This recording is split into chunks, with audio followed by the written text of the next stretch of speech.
Hi Year 4, it's Mrs. Collins here with today's science lesson. Are you ready to be a Hucklow scientist? We're continuing our journey, focused on the question, what do we know about life on Earth? And to start us off, I thought we'd have a little quiz, all about baby mammals. How cute are they? Have a little look at those pictures on the screen.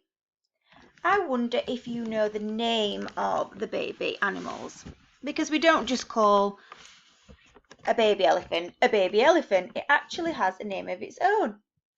So pause the clip, see if you can write these animals' names in your curriculum book and tell me what the baby animal's called. You might want to ask a sibling or a grown-up if you get stuck, or even have a guess. Press play when you really want to go through the answers.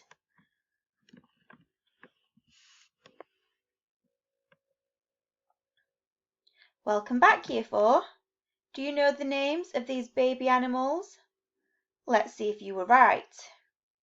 So a baby elephant, we can see its picture up there, is called a calf. If you got that right, give yourself a tick. If you didn't, you can write it in now. A baby sheep is called a lamb, and we can see its picture here.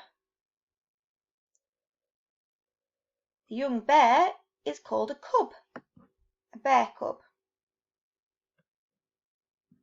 A baby dog is called a pup. You can see here.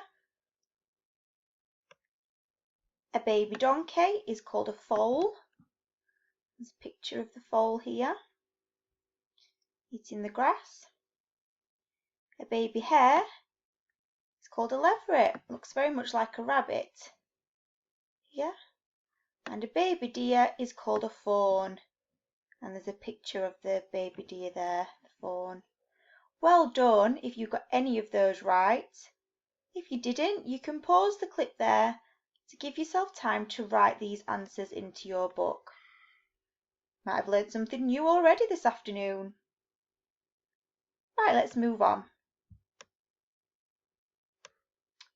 So, for the last few weeks, we've been learning all about living things, classification, food chains, and habitats. Today I've got some questions to ask you. Why do animals and plants live where they do? And why is there such a wide variety of animals and plants? They all look so different and have different features and behaviours. What do you think?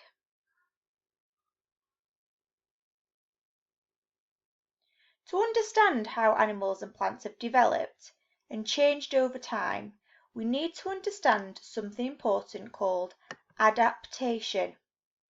I'm going to say it and I'd like you to repeat it. Adaptation. Adaptation. What do you think adaptation means? Adaptation is all about how animals have changed over the years to be more suited to their living space, to their habitat. And I've got a video clip from BBC Bitesize to show you about on this. So you can pause my clip here and go back to the class blog to watch the clip, and then come back to the lesson video when you're ready to move on. See you in 2 minutes.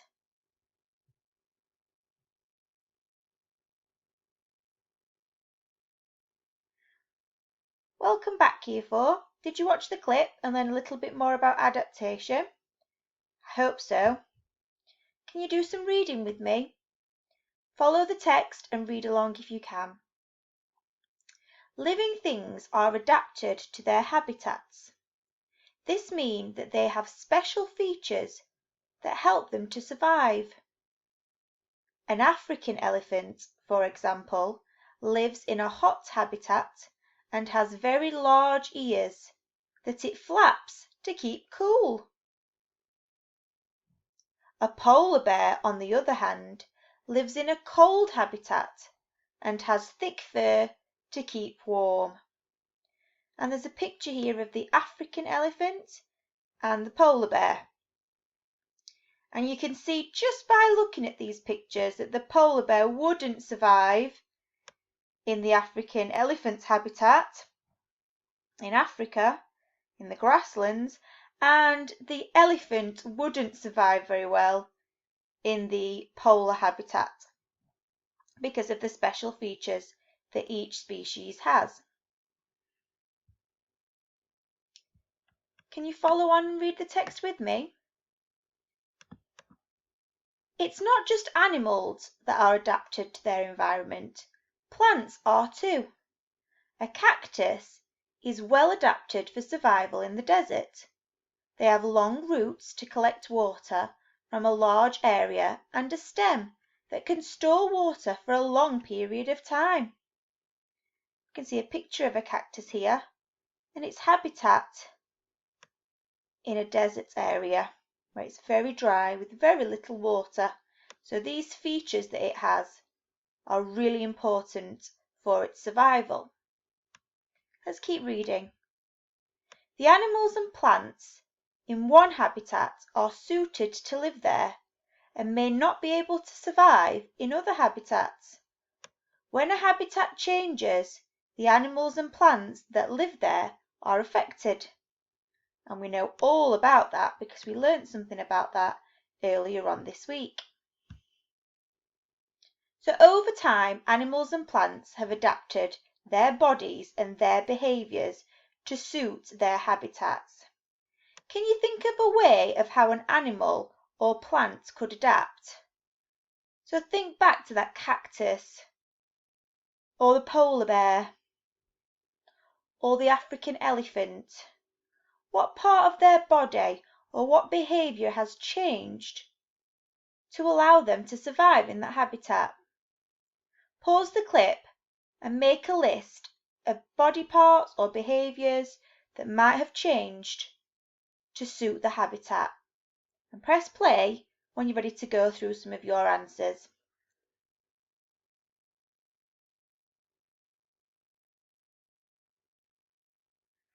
Welcome back. So here are some ways that animals and plants change to suit their habitat.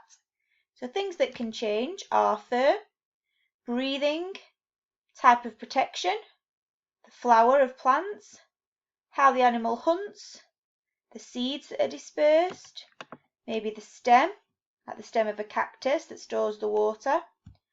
Other things that can adapt, feathers, the mouth of the animal, its claws, its tail, the colour of it for things like camouflage, its eyes and the food that it eats, nose, ears, its roots, the groups of animals that it lives with, its beak, feet, decoration on plants and flowers, the size of it, how it feeds, its leaves, the shelter that it has for its home, its legs, colour. I think that's everything. So they're the things that I could think of that would change depending on the habitat. I put colour twice there because I was thinking of the colour of maybe scales of an animal and then the colour of the flower on a plant that might change to attract bees or maybe to deter consumers. So these are things that adapt to help an animal become more suited to its habitat. Have a look at these pictures. They're all body parts of living things. Do you know who they belong to and how they've adapted to suit their habitat? Straight away I'm drawn here to this tail. I'm wondering whether it's the tail of a monkey. And I'm thinking about, why would a monkey need a tail like this that's flexible and bendy? Think about how a monkey travels and how it survives in its habitat. A monkey likes to perch on a tree, swing from trees, nest in trees, eat on branches, get nutrients from trees and the bark on trees. So this tail is really important to allow it to travel, swing, and have balance. I'm wondering whether this paw is from a polar bear, and we can see it's got really wide paws that are padded to help it to walk on that soft surface or icy surface without slipping or breaking through the ice. They're the first two that I looked at. Have you spotted what the other body parts belong to and how they might have changed to suit their habitat? You can pause the clip there and make some notes in your book if you've got any ideas. Press play when you're ready to move on.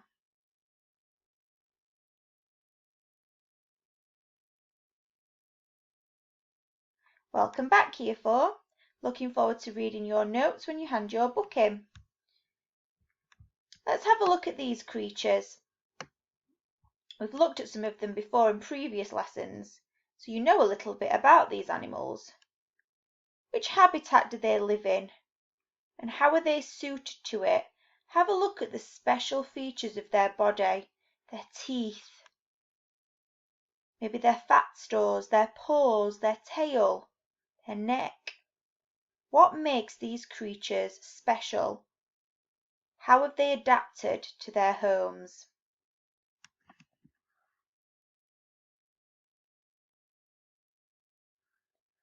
I hope that's got you thinking, because you're going to need these ideas for your independent activity. In your pack, you've got some information about different animals and how they've adapted. You should find a little booklet with pictures, a bit like a spider diagram, with information coming from the picture. So this is an example of how a camel has adapted to suit its desertland habitat. For example, it can last a week without water. That's really important for its survival because in the desert there is very little water for the camel to have. It has thick overhanging eyebrows to protect it from the sun. What a great special feature for the camel, since it lives in a really hot climate. So these are all the ways that the camel has adapted to suit its environment. You need to look through that booklet and read the information about each animal. Got the penguin in there and even some more animals as you go through.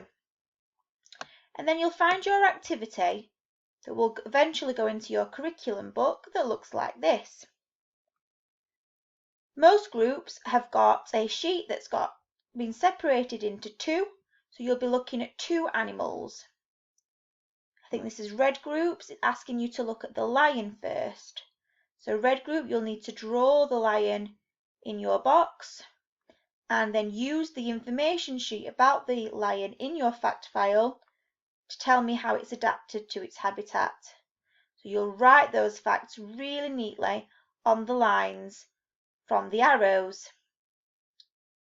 The second half of the sheet is blank and it asks you to choose your own living thing.